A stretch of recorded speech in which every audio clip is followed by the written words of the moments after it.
한국 기독교 부흥의 역사 속에 몇 가지 계기가 있습니다. 70년대 중반경에 세계 복음화 성회를 여의도 광장에서 했습니다. 그때 주강사가 빌리 그레엄 목사님이셨는데 빌리 그레엄 목사님이 한국에 와가지고 70년대 중반에 복음화 선교 대회 할 때에 100만 명이 모였습니다. 기독교 역사 속에 그렇게 한꺼번에 많이 운집한 예는 전후에도 없을 정도로 100만 명이 모였는데, 그때 집회가 끝난 다음에 빌리 그레엄 목사님의 이야기가 있었습니다. 그 이야기가 뭔고 하니 세계와 한국을 보는 눈이었는데, 카나다에 갔을 때 아침에 일어나면 찬란한 햇빛, 공기가 너무너무 맑으니까 햇빛이 너무너무 밝고 찬란한 거예요. 그 햇빛을 보고 하루를 시작했다, 그렇게 이야기합니다. 일본에 갔을 때는 자동차가 얼마나 많은지 자동차 소리에 깨어서 자동차 소리를 들으면서 하루 일과를 시작했다 그랬습니다. 한국에 와서는 새벽마다 교회에서 종을 치니까 새벽 기도 종소리 듣고 일어나서 하루를 시작했다. 빌리 그레엄 목사님이 그렇게 이야기를 했습니다. 그러면서 세계 역사는 카나다도 일본도 미국도 영국도 아니고 새벽에 일어나 기도로 시작한 대한민국으로부터 세계 역사가 달려있다, 그렇게 이야기할 정도로 한국 교회 새벽 기도, 예배의 열심, 이거에 대해서 극구 칭찬한 것을 볼 수가 있습니다.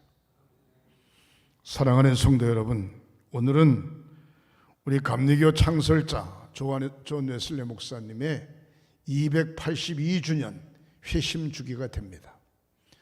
1738년 5월 24일 올더 스케이트 거리에 작은 예배, 그것도 몇 명 모이지 않은 모라비안 교도들이 모여서 성경을 읽어내려가는 모임에 참석했다가 성령 받고 은혜 받고 그의 목회의 삶이 완전히 바뀐 것을 볼 수 있습니다. 그의 나이가 35살 때였습니다. 1703년에 태어나서 1791년 88세에 알기로 세상을 떠났는데 평생도록 약 4만 번의 설교를 했다, 그렇게 이야기할 정도로 많은 설교를 했습니다. 너무 광적이고 성령 충만하고 은혜가 있으니까 당시 은혜가 없던 가슴 뜨겁지 못한 교회 목회자들이 볼 때 이거 이단, 결국 성공회에서 쫓겨나게 되고 강단에 서서 설교할 수 없고, 그러니까 요한 웨슬리 목사님은 가는 곳이 예배하는 장소가 됐고 모이는 광장이 예배하는 장소가 됐고 만나는 사람에게 복음을 전하는 분이 되어졌습니다. 우리 행성에도 홀리클럽이 있습니다만 신성구락부라고 하는 홀리클럽을 만들어서 예배하고 나라를 위해서 백성들을 위해서 기도하고 헌금하고 가난한 자, 소외된 자, 병든 자, 타락한 자들에서 아낌없이 그들을 위해 사용하고 모여서 예배하고 하면서 얼마나 그들의 신앙이 열정적이고 대단했던지 규칙쟁이들이 모였다. 규칙쟁이들, 아주 철저한 사람들이 모였다. 그래서 그걸 영어로 이야기하면 메소디스트 맨, 감리교인. 감리교가 새롭게 출발하게 되는데, 여기 오늘 교회에 소속된 사랑하는 모든 성도들 가운데 장로교인, 순복음교인, 그리스도교인, 성결교인 여러분들이 있죠.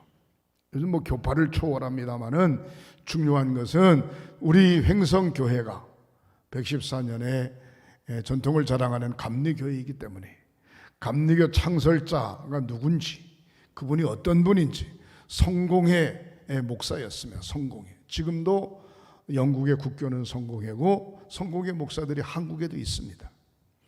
중요한 것은 뭔고 하니 따라 하시겠습니다. 가슴에 불이 있어야 됩니다. 가슴에 불이 있어야 됩니다.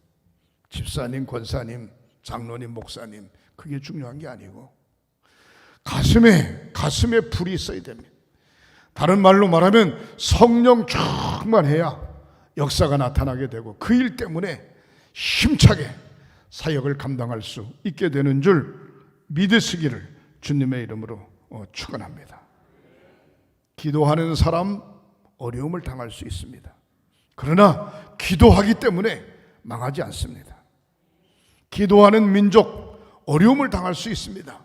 그러나 기도하기 때문에 결코 망하지 않는 줄 믿으시기를 주님의 이름으로 축원합니다. 전국적으로 제가 많은 교회를 다녀봤습니다. 또 세계적으로 기회가 있으면 많은 교회를 다녀봤습니다. 공통점이 딱 한 가지가 있습니다. 공통점. 그게 뭔고 하니 열심히 기도하는 교회는 지금도 끊임없이 계속해서 성장하고 있다는 것인 줄 믿으시기를 바랍니다. 사랑하는 성도 여러분, 코로나19 때문에 한국뿐만 아니라 전 세계가 뒤숭숭하고 기독교인들이 예배하다가 혹시나 이게 문제가 생기면 어떡하나 싶어서 많은 조심들 하죠. 그러나 더 중요한 것은 코로나19도 무섭지만 이게 지나가더라도 앞으로 더 무서운 전염병이 올 수도 있어요. 그럴 때 우리가 예배를 어떻게 해야 될 것인가?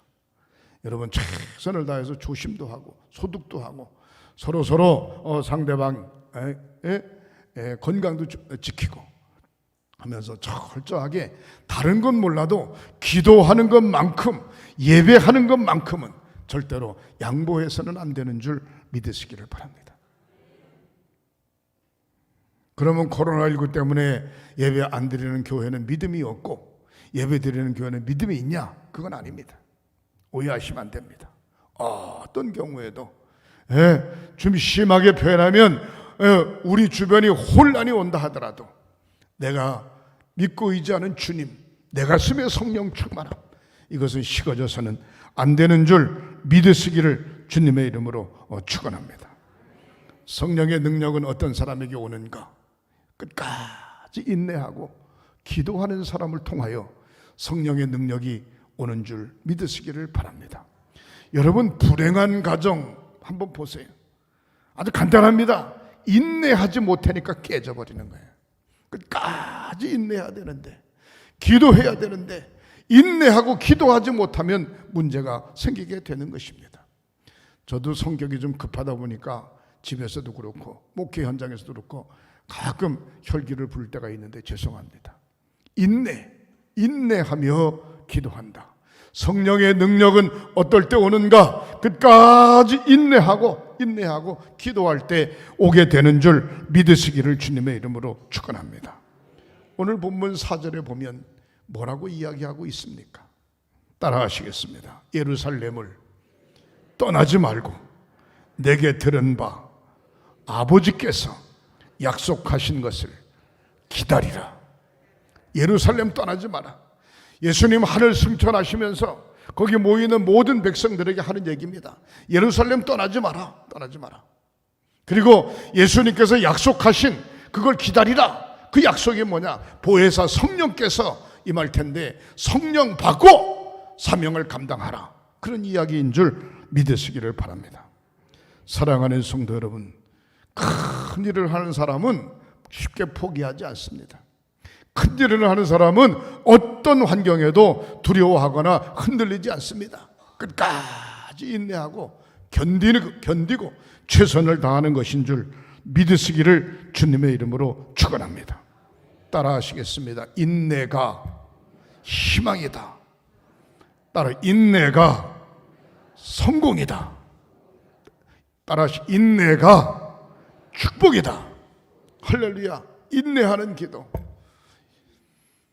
사랑하는 성도 여러분, 그게 바로 희망이에요. 인내하는 기도가 성공이에요.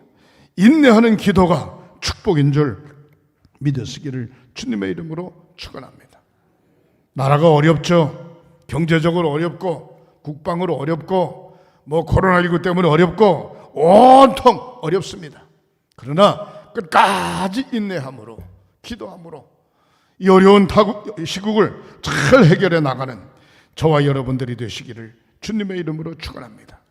너무 염려할 거 없어요. 기도하는 민족, 기도하는 개인, 기도하는 교회 반드시 승리하게 될 줄 믿으시기를 주님의 이름으로 축원합니다. 어려우면 어려울수록 더 기도해야 됩니다. 자기 자신의 신앙을 한번 가만히 성찰해 보세요. 내가 기도 안 할 때 나의 가정이 어땠었는가? 내가 기도 안 할 때 나의 자녀들이 어땠었는가? 내가 기도 안 할 때 나의 사업과 직장이 어땠었는가? 그러나 내가 기도할 때 나의 가정이 어땠었나? 내가 기도할 때 나의 사업과 나의 자녀들이 어땠었나? 역시 기도할 때 힘들고 어려웠지만 꿋꿋이 견디고 이겨낼 수 있었는 줄 믿으시기를 바랍니다. 심슨이라고 하는 목사님은 말하기를 폭풍우 치는 밤에는 이슬이 맺힐 수 없다. 폭풍이 몰아치면 가랑잎에 이슬이 맺힐 수가 없다는 거예요. 마찬가지로 은혜의 이슬, 은혜의 담비, 성령의 담비도 요동치는 영혼 앞에는 맺힐 수 없다는 거예요. 절대로 흔들리면 안 되는 줄 믿으시기를 바랍니다. 어떤 경우에도 꿋꿋이 견뎌내는 저와 여러분들이 되시기를 주님의 이름으로 축원합니다. 신앙생활, 사회생활, 가정생활 서두르지 않는 것입니다. 서두르지 않고 기다리는 겁니다. 기다리는 거. 여러분, 남자 여자가 만나 결혼했어요. 환경이 달라요. 처지가 달라요. 수준도 달라요. 근데 어떻게 맞습니까? 맞을 수 없죠. 그러나 기다리는 겁니다. 기다리다 보니까 마음도 맞고, 기다리다 보니까 생각도 맞고, 기다리다 보니까 꿈도 맞고, 기다리다 보니까 주변 사람들이 하는 얘기가 아이고 그 부부가 닮았구만. 닮았네. 어떻게 얼굴이 닮습니까? 아닙니다. 얼굴도 닮고 마음도 닮고 생각도 닮고 목표도 닮고 모든 것이 기다리다 보니까 닮아진 거예요. 사랑하는 성도 여러분, 너무 서두르지 말고 성령의 능력을 사모하는 귀한 삶들이 되시기를 주님의 이름으로 축원합니다. 제가 원로 목사님을 몇 분 섬기고 있는데 원로 목사님이 그래요. 양 목사, 목회는 평생 가는 거야. 너무 서두를 거 없어. 기다려. 사랑하는 성도 여러분, 그렇습니다. 그러면서 그 목사님 하는 얘기가 씨앗을 심고 싹이 안 나니까 궁금해가지고 손으로 이렇게 파봐. 싹이 나나 안 나나. 그러면 그건 죽어. 씨앗을 심었으면 싹이 올라올 때까지 기다리는 거야. 기다리는 거. 사랑하는 성도 여러분, 기다림이 없으면 교회 생활 승리할 수 없어요. 기다림이 없으면 가정생활, 기다림이 없으면 사회생활, 기다림이 없으면 우리의 믿음의 생활을 승리할 수 없어요. 곁길로 가는 자식을 자꾸 보면서 큰 속이 터져. 그래도 기다려야 됩니다. 그리고 기도해야 됩니다. 반드시 회복의 시기가 올 줄 믿으시기를 주님의 이름으로 축원합니다. 부부가 하루도 아니고 이틀도 아니고 수년 수십 년 동안 어떻게 하나로 살 수 있습니까? 기다릴 때 가능한 것입니다. 사랑했기 때문에 기다리고, 꿈이 있기 때문에 기다리고, 내 새끼이기 때문에 기다리고, 우리 교회이기 때문에 기다리고, 내 나라이기 때문에 기다리고, 우리 사람이기 때문에 기다리고, 사랑하는 마음을 가지고 참고 기다리는 것입니다. 고린도전서 13장에 보면 사랑에 대하여 정의하기를 따라하시겠습니다. 사랑은 오래 참고, 사랑은 투기하지 않고, 사랑은 자랑하지 않고. 여러분, 사랑은 오래 참는 거예요. 사랑은 샘내는 거 아니에요. 사랑하는 성도 여러분, 끝까지 서두르지 않고 참으며 성령의 능력을 소유하는 저와 여러분들이 되시기를 양손 들고 축원합니다.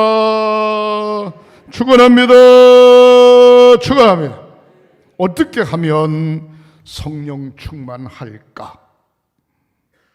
예수님의 제자들이 3년 동안 따라다녔습니다. 따라다니면서 심지어 뭐라 그랬는고 하니 예수님이 유대인의 왕으로 오셨는데 언제 왕의 자리에 앉을까? 앉으면 양쪽에 우편에 좌편에 뭔가 한번 권세를 누려볼까? 한 자리 할까? 그런 생각으로 모든 제자들이 눈치만 보고 있었습니다. 그러나 예수님 하시는 말씀은 겸손한 마음이 능력을 가져옴을 이야기하고 있습니다. 거룩하신 하나님 앞에 진정 내가 어떤 모습인가? 성령께서 주시는 겸손한 마음, 온유한 마음으로 자기 자신을 단장해야 되지 않겠는가? 겸손한 마음. 성령의 능력은 어떤 것인가? 온유한 마음, 온유한 마음. 겸손한 마음과 가장 관련된 마음이 바로 온유한 마음입니다. 온유라고 하는 이야기가 약하다고 하는 이야기가 아닙니다. 자기 자신을 잘 통제하는 마음을 이야기하고 있는 것입니다. 교회 내의 모든 성도들이 온유함으로 가득하고 분노를 폭발하면 공동체의 평화가 이어받고 공동체가 깨지지만 온유한 마음으로 참고 기다리면 힘이 와지고 능력이 와지는 줄 믿으시기를 바랍니다. 마태복음 11장 29절을 한번 따라 하시겠습니다. 나는 마음이 온유하고 겸손하니 나의 멍에를 메고 내게 배우라. 우리 주님 하시는 말씀, 나는 마음이 온유하고 겸손하니 나의 멍에를 메고 내게 배우라. 주님께서 주신 십자가의 길, 그 길 걸어가며 마음이 온유한 예수님, 마음이 겸손한 예수님, 그분을 보고 배우라는 겁니다. 성령께서는 그리스도를 닮아 살 수 있도록 능력을 주시는 분인데 성령 충만하여 그리스도를 진정 닮기 원한다면 온유와 겸손을 결코 잃어버리지 마시기를 주님의 이름으로 축원합니다. 성령의 능력은 어디서부터 오는가? 둘이 모였을 때 하나가 되는 것입니다. 일치하는 것입니다. 셋이 모였을 때 하나가 되는 것입니다. 다섯이 모였을 때 하나가 되는 것입니다. 10명, 100명, 1000명, 10,000명이 모였을 때 하나가 되는 것입니다. 이게 바로 성령 충만함. 누구에게로 하나가 되어져야 되냐? 누구에게로? 성령 충만한 사람을 통하여 그에게로 하나가 되어져야 됩니다. 소리 큰 사람한테로 하나 되어지는 게 아니에요. 많이 배운 사람 앞으로 하나 되어지는 게 아니에요. 가진 자 앞으로 하나 되어지는 게 아니에요. 예수를 위해 죽고자 하는 사람 앞으로 하나 되어질 때 바로 성령 충만함이 와지는 줄 믿으시기를 바랍니다. 일치하는 마음, 일치하는 마음. 일치하는 마음, 용서하는 마음, 화해하는 마음, 따뜻한 마음, 축복의 마음. 성령 받은 사람은 절대로 남을 탓하지 않습니다. 누구 때문에 그랬다고? 누구 때문에 그랬다고? 집사님, 권사님, 장로님, 목사님 때문에 그랬다고? 아닙니다. 이 사람 성령 받은 사람이 아니에요. 여러분 오해하심 곤란해요. 자동차를 운전하면서 가다 보면 앞에 가는 차 뒤에다 뭐를 써붙였는 거 아니에요? 초보 운전. 그렇게 써붙여. 또 어떤 글은 안에는 내 아이가 타고 있습니다. 그렇게 써붙여. 또 어떤 분은 집에서 밥 해놓고 나왔습니다. 그렇게 써붙여. 또 어떤 분은 내 탓이요. 이렇게 써붙여. 내 탓이요. 그 내 탓이라고 하는 얘기는 가톨릭에서, 천주교에서 이야기한, 물론 성경 얘기입니다. 제일 먼저 써먹은 얘기입니다. 그 내 탓이요. 그러면 운전하는 사람 앞에다 써붙여야 내 탓이지. 운전하는 사람 뒤통수에다가 유리에다 써붙이니까 따라가는 사람이 보면 내 탓이요, 내 탓이요, 내 탓이요. 써붙이려면 자기 앞에다 써붙여야지. 사랑하는 성도 여러분, 돌이켜보면 싸움도 내 탓, 어지러움도 내 탓, 돌이키면 문제도 내 탓, 흐트러짐도 내 탓, 축복도 내 탓, 성공도 내 탓, 내 탓이야 내 탓. 자기 자신을 잘 지켜가시기를 주님의 이름으로 축원합니다. 성령 충만함이 무엇인가? 회개하는 마음입니다. 회개. 여러분, 예수님 십자가 지실 때 뭐라 그랬습니까? 엘리 엘리 엘리 라마 사박다니. 하나님이여 하나님, 어찌하여 나를 버리시나이까? 나는 십자가 지기 싫습니다.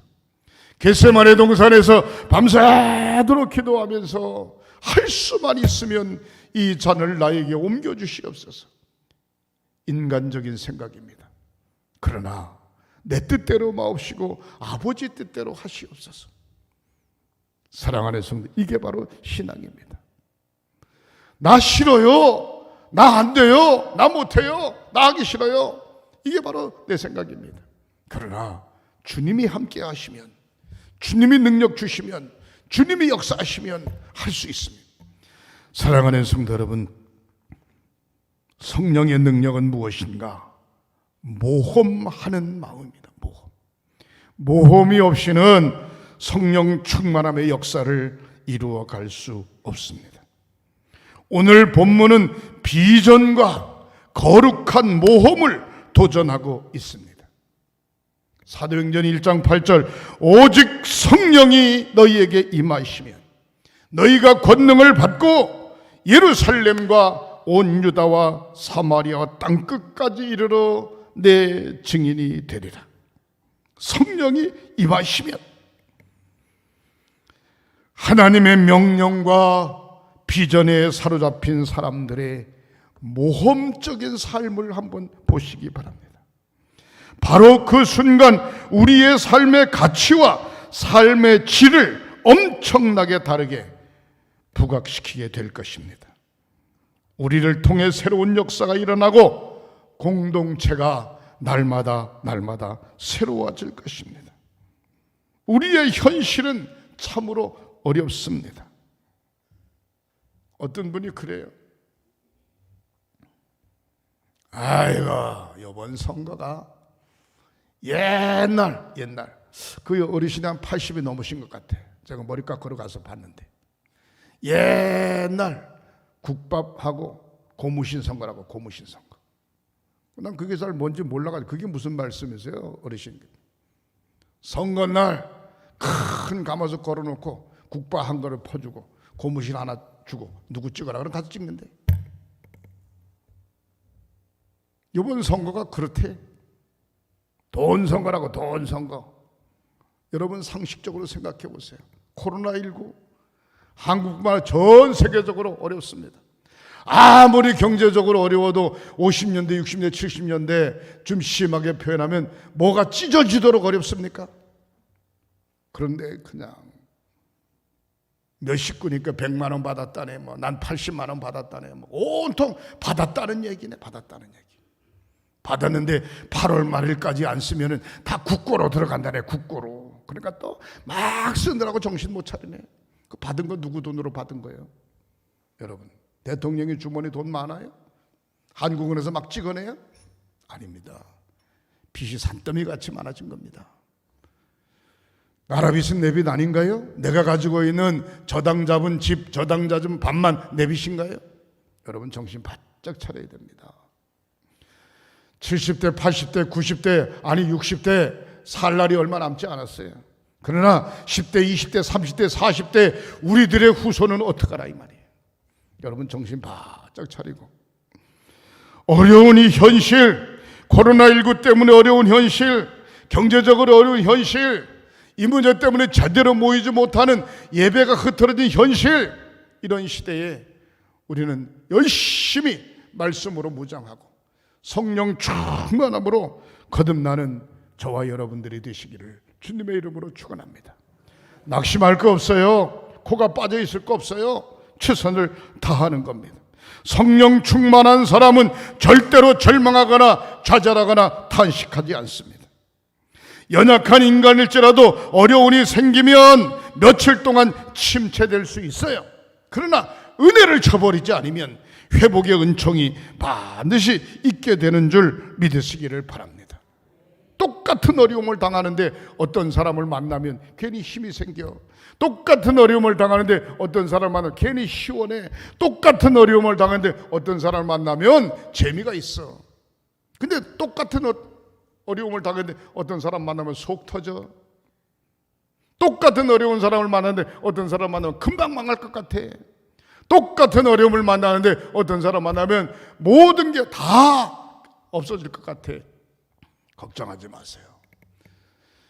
저와 여러분들은 먹고 입고 마시고 하는 것으로 사는 것이 아니라 성령의 이로부터 와지는 보혜사 성령의 능력으로 사는 성도인 줄 믿으시기를 바랍니다. 성령 충만함, 우리 교회와 여러분들 가정, 이 민족이 되어지면 역사가 일어나고 하나님의 보호하심이 함께 하심을 믿으시기를 바랍니다. 히틀러가 전쟁에서 망하고 자살했어요. 자살하고 난 다음에 그 경호원 중에 아주 수석 경호원 크루트너라고 하는 사람이 자기가 섬기는 주군이 죽었는데 나도 자살해야지, 그렇게 생각을 하고 길을 걸어가는데 뭔가 펄럭펄럭이는 종이를 하나 발견했어요. 이렇게 보니까 무엇 때문에 고민하느냐, 왜 죽으려고 하느냐, 세상 다 끝났냐, 두려워하지 마라, 염려하지 마라, 내게로 오라, 내가 너와 함께 하매니라. 전도지를 하나 주셨네. 전도지. 그걸 딱 보는 순간에 바로 크루트너의 가슴에 불이 확 온 거예요. 교회로 가서 예수를 나의 구주로 고백하고 예수 만난 그의 삶이 완전히 변화되는데, 지금까지 어쩌면 히틀러를 위해 충성했다면 이제는 나의 삶을 올바로 걸어가게 하신 여호와 하나님을 위해서 살리라. 여호와 하나님. 야, 힘이 복음을 전하는 전도자가 된 줄 믿으시기를 바랍니다. 목표를 어떻게 세우는가 달라져요. 누구를 만났는가 달라져요. 성령 받았나 못 받았나 달라져요. 우리의 인생이 아니는 잠깐 왔다 가는 안개와 같습니다. 이른 봄에 새싹 돋아나고 여름에 피고 가을에 지는 풀과 꽃과 같습니다. 우리의 삶은 그러나 분명한 천국이 있고 영원한 것인 줄 믿으시기를 주님의 이름으로 축원합니다. 요한에슬레 목사님의 회심주일을 맞이하고 다음 주일은 교회 절기상 성령 강림 절기입니다. 다음 주일은 사랑하는 성도 여러분, 성령 충만함으로 새 출발하고 날마다 구원받는 사람을 더하게 하실 뿐만 아니라 든든히 교회가 서가고 여러분들 가정이 평안히 서가는 은총이 있으시기를 양손 들고 축원합니다. 축원합니다. 축원합니다.